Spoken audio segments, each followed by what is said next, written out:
Assalamualaikum warahmatullahi wabarakatuh anak-anak. Pada pagi hari ini kita akan belajar bab 2, yaitu memahami dan mencipta cerita fantasi. KD atau kompetensi dasar 3.3 mengidentifikasi unsur-unsur cerita narasi atau cerita fantasi yang dibaca atau didengar. Indikatornya yaitu menjelaskan ciri tokoh, latar, alur, dan tema pada cerita fantasi dan menunjukkan bukti pada teks yang dibaca atau didengar. Yang kedua, menentukan jenis cerita fantasi dan menunjukkan bukti pada teks yang dibaca atau didengar. Mengidentifikasi unsur cerita fantasi. Cerita fantasi ada dua, yaitu fantasi aktif dan fantasi pasif. Fantasi aktif adalah fantasi yang dikendalikan oleh pikiran dan kemauan. Contohnya, seorang perancang, pelukis, dan penulis. Sedangkan fantasi pasif yaitu fantasi yang tidak dikendalikan, jadi seolah-olah orang yang berfantasi hanya pasif sebagai wadah tanggapan-tanggapan, contohnya melamun.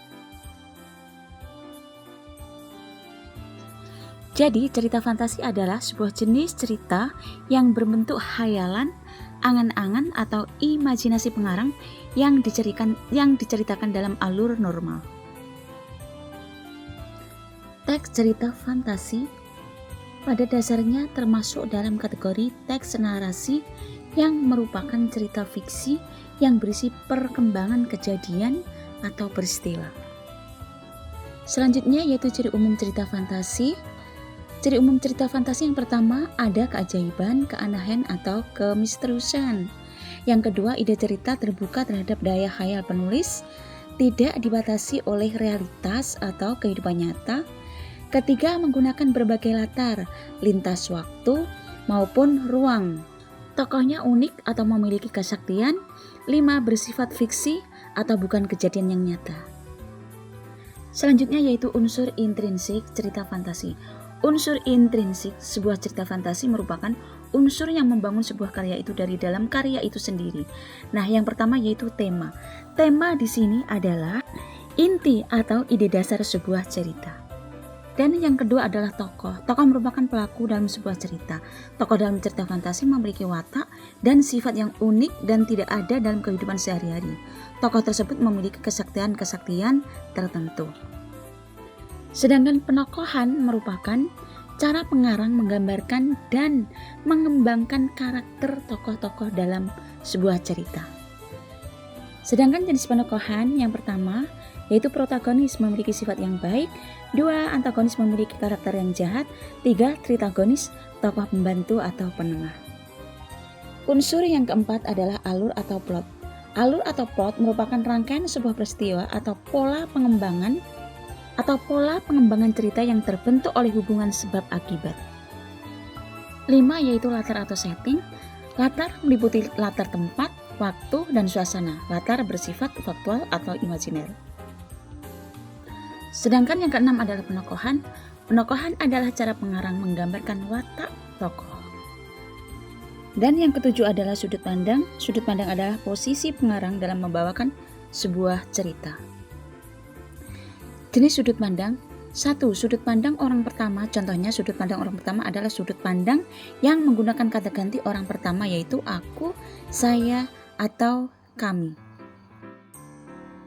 Sedangkan sudut pandang orang ketiga, contohnya kata ganti yang digunakan adalah dia, ia, mereka, atau nama tokoh yang diceritakan. Yang selanjutnya yaitu amanat. Amanat adalah ajaran moral atau pesan yang hendak disampaikan pengarang kepada pembaca. Jenis cerita fantasi.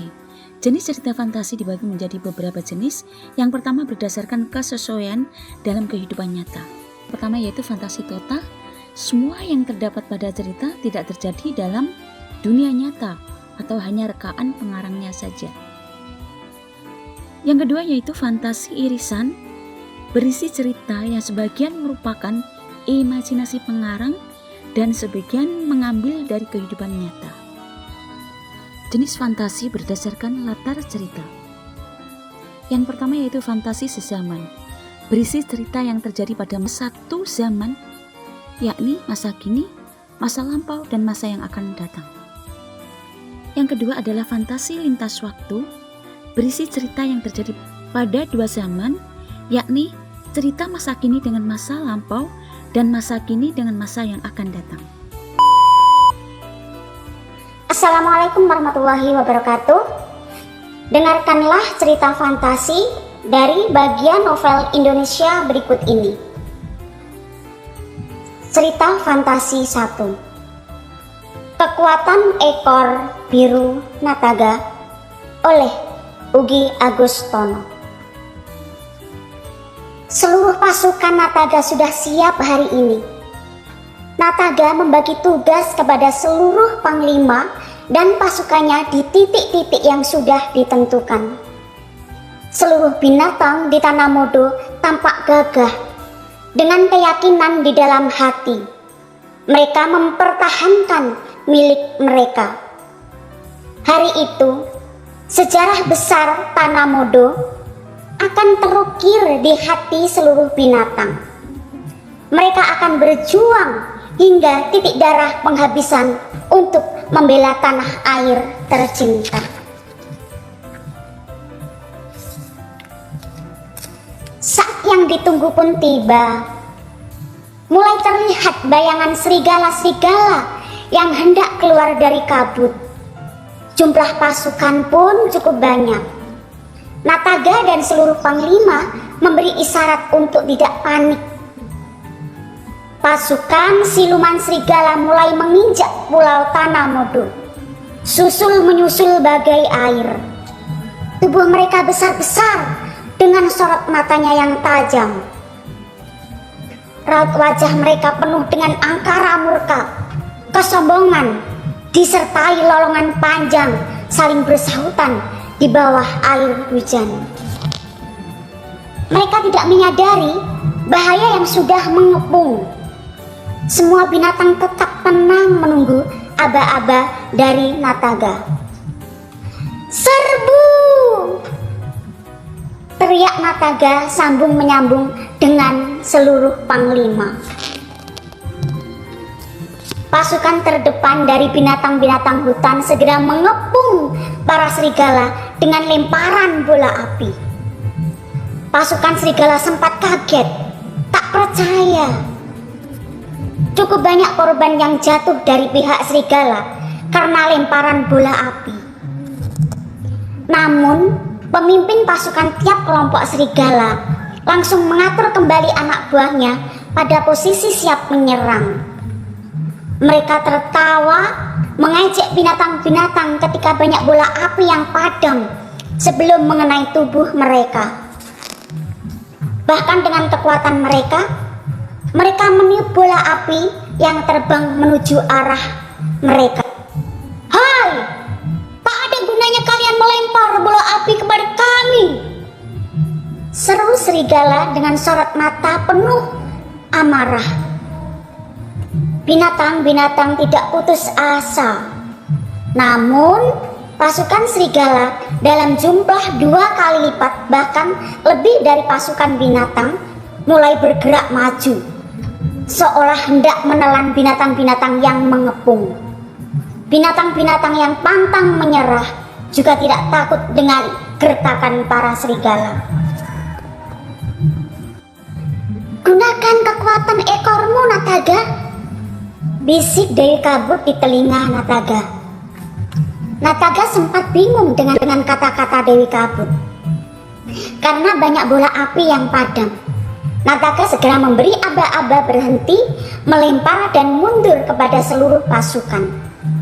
Tiba-tiba, Nataga, pemimpin perang seluruh binatang di Tanah Modo, segera melesat menyeret ekor birunya. Mendadak, ekor Nataga mengeluarkan api besar. Nataga mengibaskan api pada ekornya yang keras, membentuk lingkaran sesuai tanda yang dibuat oleh semut, rayap, dan para tikus. Lalu ia melompat bagai kilat dan mengepung serigala dalam api panas. Kepungan api semakin luas. Serigala-serigala tak berdaya menghadapi kekuatan si ekor biru. Teriakan panik dan kesakitan terdengar dari serigala-serigala yang terbakar. Nataga tidak memberi ampun kepada serigala-serigala yang licik itu. Selesai pertempuran, Nataga segera menuju ke atas bukit, bergabung dengan seluruh panglima. Levo, Goros, Lamia, Sika, dan Mora memandang Nataga dengan haru dan tersenyum mengisyaratkan hormat dan bahagia. Oleh Udi Agustono, The Little Dragon.